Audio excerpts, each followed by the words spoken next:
Super tax ختم ہوا, real estate پہ بہت چیخو پکار ہو رہی تھی, اس کو بھی چلے سپر کم ٹیکس تو کیا بڑے گیا. لوگوں کا ہے نا اور باقی عظمت صاحبہ, سپر ٹیکس تو ان لوگوں کا 15 سے 20 کروڑ کمانے والوں کا.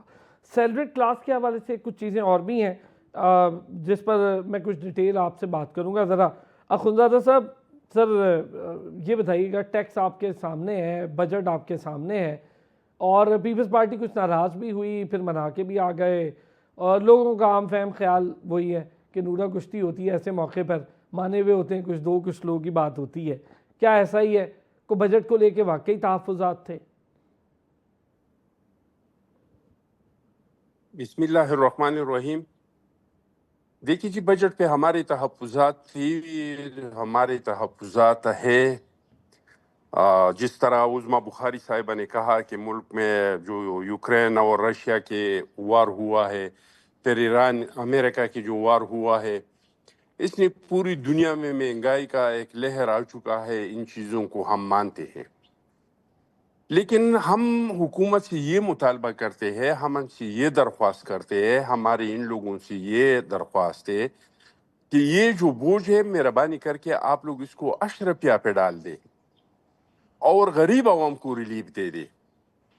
اگر آپ اپنا ڈائریکٹ ٹیکس کا دائرہ وسیع کرتے ہیں تو اس کا مطلب یہ ہے کہ آپ غریب عوام کو ریلیف دے رہے ہیں. اگر آپ انڈائریکٹ ٹیکس کا لگاتے ہیں تو اس کا مطلب یہ ہے کہ آپ غریب عوام پہ بوجھ ڈال رہے ہیں. تو ہم ان سے یہ کہہ رہے ہیں کہ کچھ اپنے اخراجات کم کرے, کچھ اپنے آمدنی کو بڑھائے.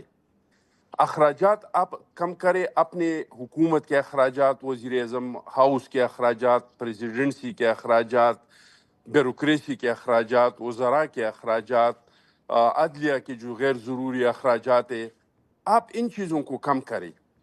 اور یہ ریلیف جو ہے آپ تنخواہ دار طبقے کو دے دیں, یہ آپ پینشن کے طبقے کو دے دیں, اور یہ بوجھ جو ہے آپ بی آر سے کہے کہ اپنے ٹیکس کا دائرہ وسیع کرے.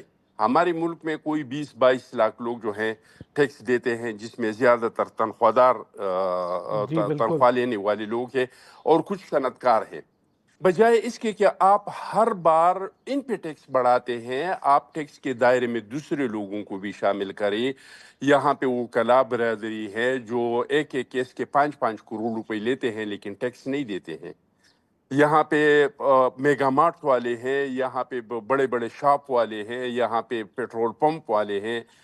میں سمجھتا ہوں ہم اپنے ملک کے حالات کو جو دیکھتے ہیں تو 12 کروڑ لوگ ایسے ہیں جو وہ ٹیکس دے سکتے ہیں. آپ دیکھتے ہیں یہ شادیوں میں نا, ہیلی کاپٹر سے پیسے جو ہے وہ اڑاتے ہیں شادیوں پہ. تو لوگ ایسے ہیں, وہ لوگ ٹیکس کے دائرے سے باہر ہیں.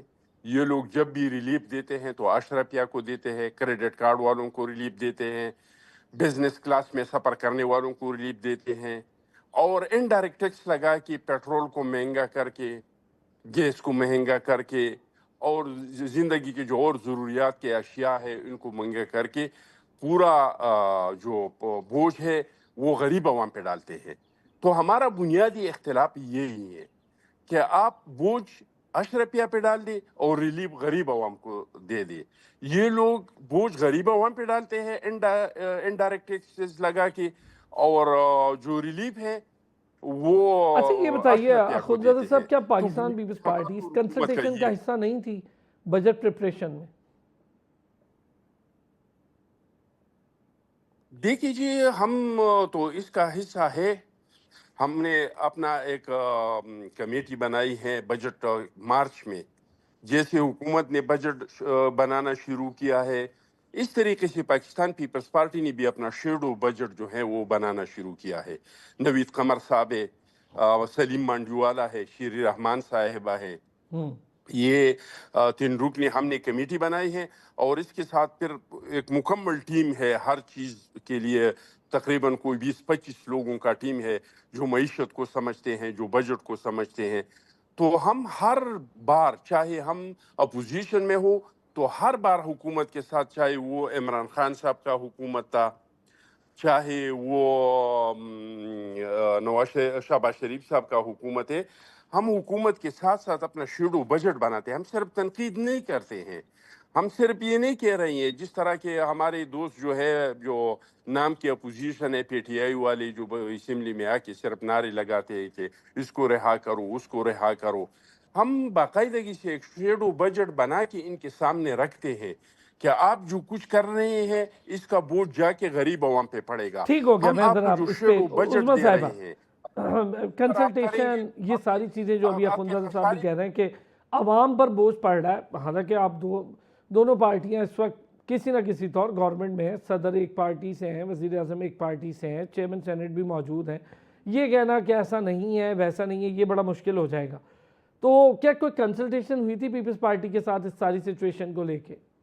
میں تو آپ اخوندزادہ چٹان کی بڑی عزت کرتی ہوں, بس میرا تو ان سے یہی سوال ہے کہ 70 سال 75 سال سے جو ٹیکسیشن کا انڈائریکٹ ایک سلسلہ چلتا آ رہا ہے لیوی کا, وہ نے اس کو بال پوس کے اتنا خوفناک کیا.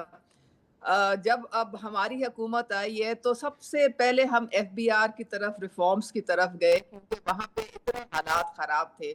آپ سوچیں کہ تقریباً 1 سے 1.5 ملین ٹوٹل فائلرز تھے پورے پاکستان کی 23 کروڑ کی آبادی سے. اس وقت ہمارے ریفارمز کی وجہ سے اور چونکہ نان فائلرز کے ارد گرد بہت گھیرا حکومت نے تنگ کر دیا ہے, تو اس وقت 10 ملین آپ کے جو ہیں وہ فائلرز اس وقت موجود ہیں ملک میں, اور یہ بتدریج آہستہ آہستہ اور براڈ بیس کیا جا رہا ہے ٹیکسیشن کو. تو یہ بھی تو فرمائیں, ان کی حکومتیں رہی ہیں پیچھے, تو کیوں نہیں انہوں نے یہ سارا معاملہ پہلے دیکھا, کیوں اس ٹھیک ہو طرح گیا. سے. عظمیٰ صاحبہ پلیز اپنی بات پوری کیجیے گا, پھر میں یہی سوال اخوندزادہ صاحب سے بھی اٹھاتا ہوں. بات ساری یہ ہے کہ پورا نظام جو ٹیکسیشن کا ہے وہ ہماری حکومت نے آ کے تو اس میں ریفارمز پیدا کرنے کی کوشش کی ہے. یہ پچھلے سے اتنا جسے کہتے ہیں ایک ناکام ٹیکسیشن والا جو سسٹم تھا, وہ ان سے پوچھیں کیوں انہوں نے چینج نہیں کیا, کیوں یہ اسی طرح سے انہوں نے اپنے ادوار میں بھی اس کو بڑھاوا دیا ہے, اور لیوی پہ لیوی لیوی پہ لیوی یہ صرف. اچھا, اور آئی ایم ایف کا بھی دیکھ لیں, جب میاں محمد نواز شریف کی 2017 میں گئی ہے حکومت تو تقریباً ہم خیر آباد کہہ چکے تھے آئی ایم ایف کو, اور ہماری جو اکانومی تھی دنیا کی 24ویں سب سے مضبوط اکانومی جو تھی وہ اس میں شامل ہو گئی تھی. لیکن اس کے بعد جو حالات ہوئے ہیں وہ سب کے سامنے ہیں کہ کس طریقے سے مزید قرضے پہ قرضے لے کے, تو اس کے بعد پھر آپ دیکھیں کہ ایک ڈیفالٹ کے دھانے تک جب پی ٹی آئی کی حکومت گئی ہے تو اس وقت تو یہ سری لنکا بنا کے تو پاکستان کو یہ چھوڑ کے گئے ہیں. بڑی مشکل سے سنبھالا دیا ہے اکانومی کو. اور اچھا اب تو ٹھیک ہو گیا, میں چاہوں گا آپ کا ایک ایک کامنٹ اس پر بھی ہونا چاہیے عظمیٰ صاحبہ, چونکہ آپ ریپریزنٹ کرتی ہیں, نون لیگ ہے, گورنمنٹ کو ریپریزنٹ کرتی ہیں. آپ کے مطابق یہ بجٹ اگر میں دیکھوں, آپ سمجھتی ہیں کہ اس میں ریلیف بھی ہے عوام کے لیے؟ بجٹ اوکے, ایسا ہی بجٹ بن سکتا, سب سے بہتر یہی بجٹ بن سکتا تھا؟ دیکھیں, کوئی بھی جمہوری حکومت جو ہے نا وہ ہرگز نہیں چاہے گی کہ عوام کے اوپر کوئی بوجھ آئے. جو وفاقی حکومت کا جو بجٹ ہے وہ تو آپ کو پتہ ہے زیادہ ڈیٹ سروسنگ میں چلا جاتا ہے یا وہ ڈیفینس میں چلا جاتا ہے, زیادہ تو این ایف سی ایوارڈز میں صوبوں کو آ جاتا ہے پیسہ. اب صوبوں پہ ڈیپینڈ کرتا ہے کہ آپ کس قسم کا بجٹ اپنا پیش کرتے ہیں. اب پنجاب 65% آف پاکستان ہے, ہم ٹوٹلی ٹیکس فری بجٹ جو ہے وہ لے کے آ رہے ہیں, کوئی کسی قسم کا بوجھ ہم عوام پہ نہیں ڈال رہے ہیں. ہمارا جو 712 کا جو ہدف ہے ٹیکسیشن کا وہ ہم نے رکھا ہے جو کہ زیادہ جی ایس ٹی ان سروسز کے تھرو ہوگا, اور 128 ارب کے قریب جو ہے وہ ہمارا جو ہوگا وہ یہ ایکسائز ڈیوٹی کے مد میں ہم لانے کی کوشش کر رہے ہیں, اور 570 ارب جو ہے ہم فیڈرل حکومت کو دے رہے ہیں. مجھے تو یہ سمجھ نہیں آ رہی کہ ایک پنجاب ہی سب سے بڑی قربانی دے رہا ہے, ورنہ باقی صوبے تو میرے خیال میں بالکل بھی اتنا نہیں کنٹریبیوٹ کر کے دے رہے ہیں وفاقی حکومت کو. تو ہم نے تو 900 ارب جو ہے اپنا پنجاب میں تعلیم کے شعبے میں ہم نے تقریباً رکھا ہے, تقریباً 700 ارب کے قریب ہم جو ہے وہ ہیلتھ کے شعبے کو دے رہے ہیں, 150 ہم نے سوتھرا پنجاب, پھر اس کے بعد سوشل سروسز, لیپ ٹاپ اسکیم, ہونہار طالب علم, کسان کارڈ, ہمت کارڈ, ان ساروں کے لیے ہم نے علیحدہ علیحدہ مختص کیے ہیں وہ بجٹ میں, تاکہ جو نچلا طبقہ ہے ان کو ریلیف ملے. تو ہم تو مریم نواز صاحبہ تو نواز شریف صاحب کی ویژن کے مطابق چل رہی ہیں کہ ٹیکس پیئر کا پیسہ ٹیکس پیئر کی فلاح و بہبود پہ لگنا چاہیے. تو جتنے بھی اچھا آپ نے یہ اچھا طبقات بتا ہیں ان دیا, کے لیے اچھا بہت کہ آپ نے ریلیف کچھ ہے. چیزیں ہمیں سیدھا بتا بھی دی, سننے والوں کو یہ بھی پتہ چل گیا کہ بجٹ کیسا آنے والا ہے پنجاب کا, اور آپ نے یہ بھی بتا دیا کہ کنٹریبیوٹ کر رہا ہے پنجاب فیڈرل کے ساتھ اس کی ڈیٹ سروسنگ کو لے کر, اس میں جو حصہ ڈال سکتا ہے. اس پر ذرا سندھ کیا کہتا ہے اس پر بھی بات کریں گے. نعیم صدیقی صاحب اکانومسٹ ہیں, انہوں نے بھی ہمیں جوائن کر لیا. نعیم صاحب تھینک یو سو مچ, آپ نے بھی ہمیں جوائن کیا. اخندزادہ صاحب, یہ جو ابھی عظمیٰ صاحبہ اپنا پنجاب کا بجٹ بھی بتا رہی ہیں, بات درست ہے کہ کنٹریبیوشن بہت کم ہے صوبوں کا, تو کیا اس بجٹ میں ہم دیکھیں گے, پنجاب نے بتا دیا انہوں نے کہ پنجاب اپنا کنٹریبیوشن کرنے کو تیار ہے, تو کیا باقی صوبے بھی فیڈرل کے ساتھ یہ جو اتنے بھاری بھرکم قرضوں اور سود کی ادائیگیاں ہیں جو 8,054 ارب کے قریب ہیں, اس میں کنٹریبیوٹ کریں گے صوبے؟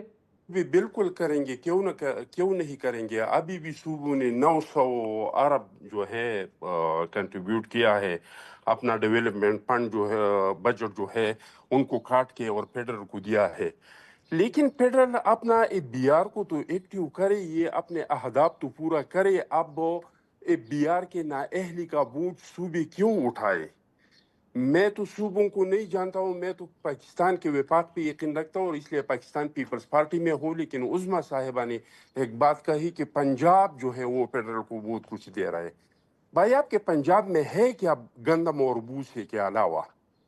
ایک تو بیلاڈیم جتنا بجلی دے رہی ہے پنجاب ساری زندگی میں اتنا فیڈرل کو نہیں دیا ہے.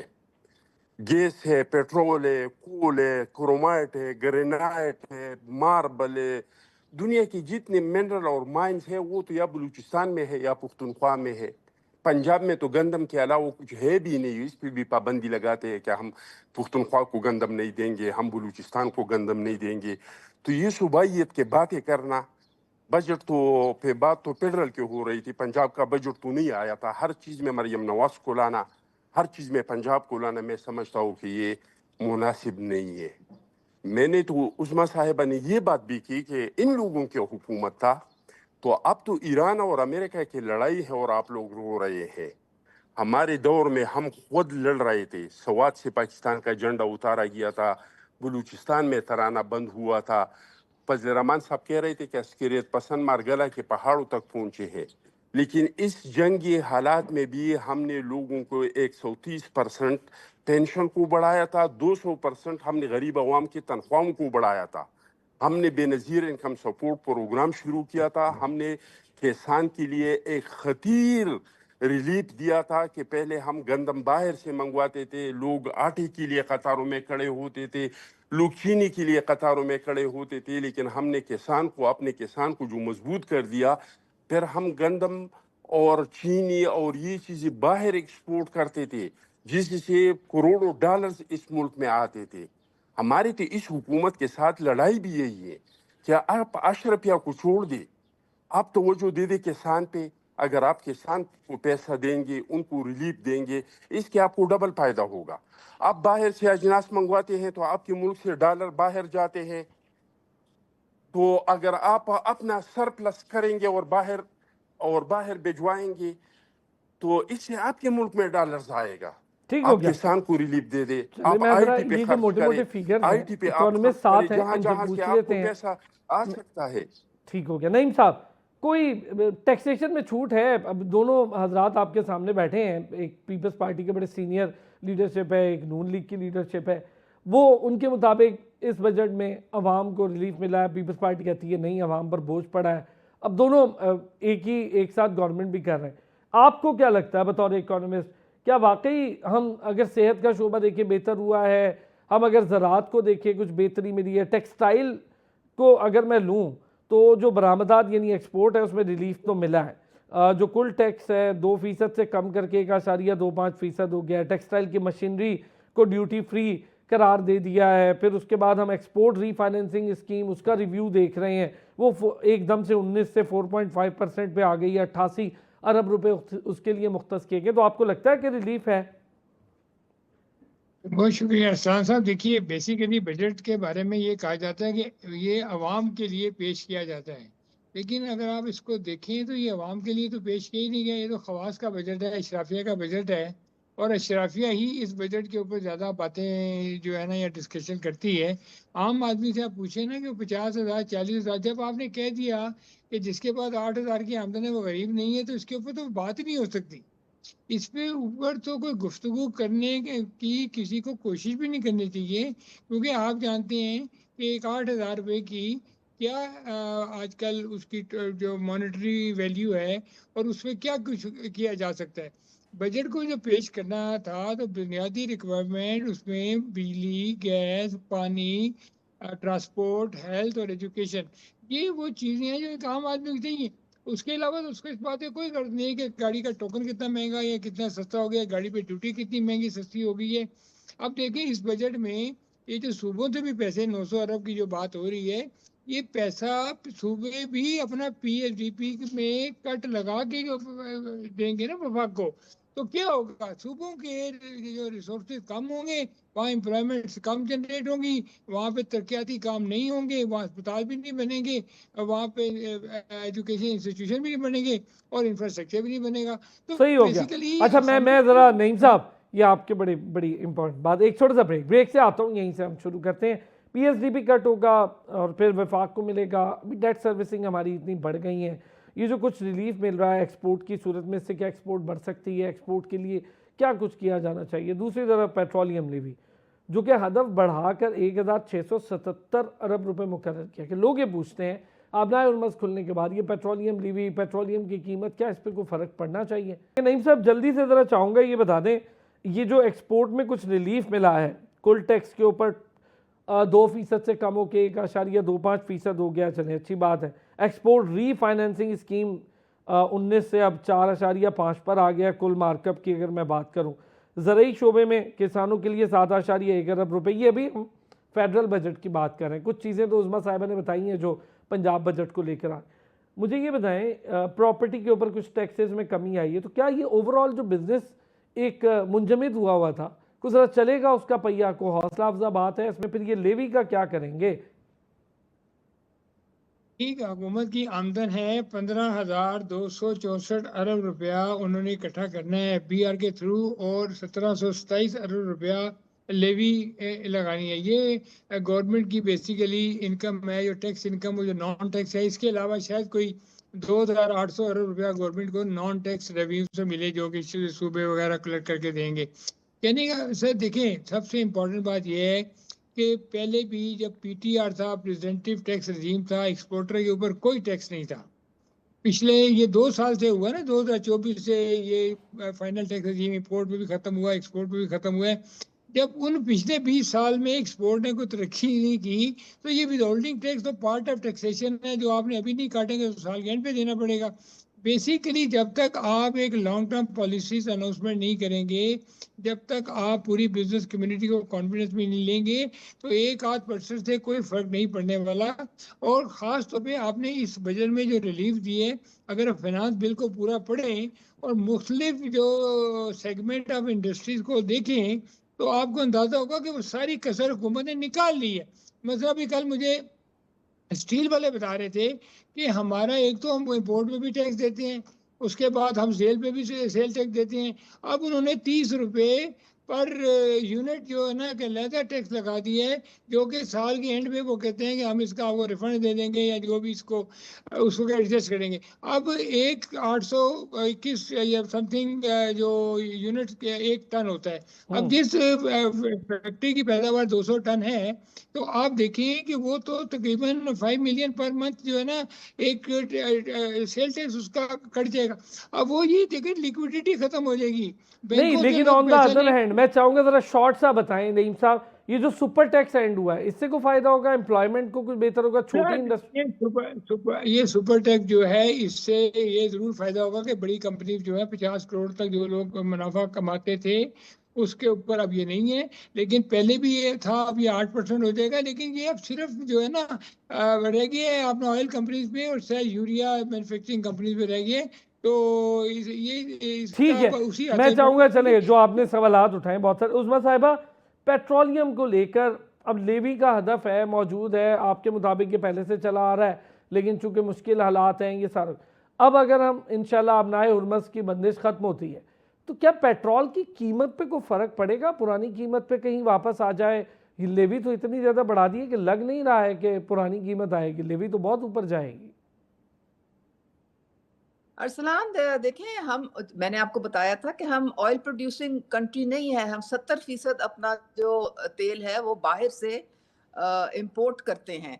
اب انٹرنیشنل مارکیٹ میں اتار چڑھاؤ جو ہے قیمتوں کا، اسٹریٹ آف ہارموز جب یہ کھل جائے گی اور پھر یہ تواتر کے ساتھ پھر سپلائی جو ہے وہ چلنا شروع ہو جائے گی مڈل ایسٹ سے بھی اور باقی جگہوں سے بھی، تو میرے خیال میں جو تیل کی قیمتیں ہیں وہ بتدریج نیچے آ جائیں گی. اور جب انٹرنیشنلی جب نیچے آئیں گی تو ظاہر ہے کہ جو ایک دم سے ہمیں بڑھانی پڑی تھی انٹرنیشنل پرائسز کی وجہ سے، وہ یہاں پہ بھی کم ہوں گی. اور آلریڈی دیکھیں ہماری حکومت نے 3-4 دفعہ تو لوگوں کو ریلیف تھوڑا تھوڑا کر کے دینے کی پوری کوشش کی ہے. جیسے ہی انٹرنیشنلی تھوڑا کم ریٹ ہوا ویسے ہی ڈیزل کی بھی قیمتیں کم کی گئیں، پیٹرول کی بھی کم کی گئیں. لیکن جو ایک بہت ڈراسٹک طریقے سے کمی تبھی آئے گی جب جو آئل کی جو سپلائی چین ہے وہ دوبارہ پوری دنیا میں ریسٹور ہوگی. کیونکہ پوری دنیا آئل کرائسس، امریکہ میں 4 سال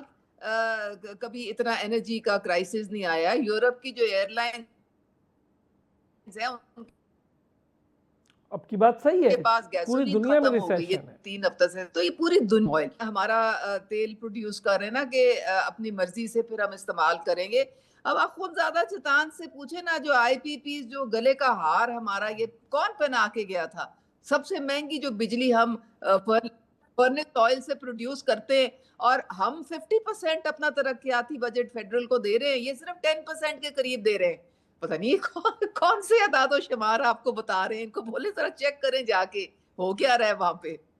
اچھا ٹھیک ہے، آپ یہ کہہ رہے ہیں کہ آپ لوگ اتنا بجٹ دے رہے ہیں اور وہ لوگ صرف جو کنٹریبیوٹ کر رہے ہیں وہ 10% کر رہے ہیں. یہ جو آئی پی پیز کا معاملہ ہے اخوندزادہ صاحب، اس سے کب جان چھوٹ سکتی ہے؟ یہ تو شروعات ہی گورنمنٹ نے اپنے فیصلوں سے کیا کہ بجلی نہیں تھی، آئی پی پیز بلا لیے، پرانا فارمولا ہے. کیا ہم اس سے جان چھڑوا سکتے ہیں؟ اور کم و بیش ان سب کے کانٹیکٹس اسمبلیوں میں موجود ہیں، تو کیسے جان چھڑوا سکتے ہیں؟ بالکل جی جان چھڑوا سکتے ہیں، لیکن یہ سب ہم لوگ کسی کا دوست ہے، کسی کا رشتہ دار ہے، کسی کا عزیز ہے، کسی کا ووٹر ہے، تو ہم تو چاہتے ہیں کہ اپنے لوگوں کو نوازے. جہاں تک ہمارے آئی پی پیز کے ساتھ کوئی تعلق نہیں ہے جو 18 19 20 گھنٹے لوڈ شیڈنگ تھا. ہم تو رینٹل پاور لگا رہے تھے. اور آپ کو پتہ ہے کہ ان دنوں میں ایک وہاں پہ ایک چیف جسٹس تھا کہ ہم اس ایشو کو بھی ٹرانسفر کرتے تو اس پہ سوموٹو لیتے اور اس کو روک دیتے. تو اس سے ہمارا کوئی لینا دینا نہیں ہے. باقی ہم مانتے ہیں کہ عراق اور ایران اور امریکن وار سے فیول کی جو قیمتیں ہیں وہ بڑھ گئی ہیں، لیکن ہمارا مسئلہ قیمتوں کا نہیں ہے. ہم حکومت سے یہ نہیں کہہ رہے کہ آپ نہیں بڑھائے. ان کا جو ہے وہ لیوی کا ہے، وہ ٹیکس کا ہے کہ یہ ٹیکس لگاتے ہیں. ہم کہتے ہیں اس میں کمی لائے، اور یہ جو ٹیکس آپ پیور سے لیتے ہیں یہ اشرفیہ پہ ڈال دے، یہ ان لوگوں پہ ڈال دے جس کو آپ ریلیف دے رہے ہیں کریڈٹ کارڈ میں، جس سر میں بات آپ آپ کی 50 بالکل 50 درست ہے کروڑ کہ روپے جو سیلری کماتے ہیں کلاس ان کو پستی چلی جا رہی ہے، جو اشرافیہ کے آپ لیے ریلیف دے رہے ٹیکسیشن ہیں. میں چھوٹ ہے. جو 50 ہم کروڑ یہ اس کما کو رہا ہے وہ چھوٹ پا رہا ہے، لیکن جو 50,000 کما رہا ہے اس کے لیے مشکل ہے، اسے کھانا کھانا ہے، تب بھی ٹیکس دینا ہے، انڈائریکٹ ٹیکس بھی دینا ہے، بجلی کے بل بھی ہیں. اخوندزادہ صاحب تھینک یو سو مچ. عظمیٰ کاردار صاحبہ کا بہت شکریہ. نعیم صدیقی صاحب آپ کا بھی بہت شکریہ. کل پھر ہوگی آپ سے ملاقات. اپنا خیال رکھیے گا.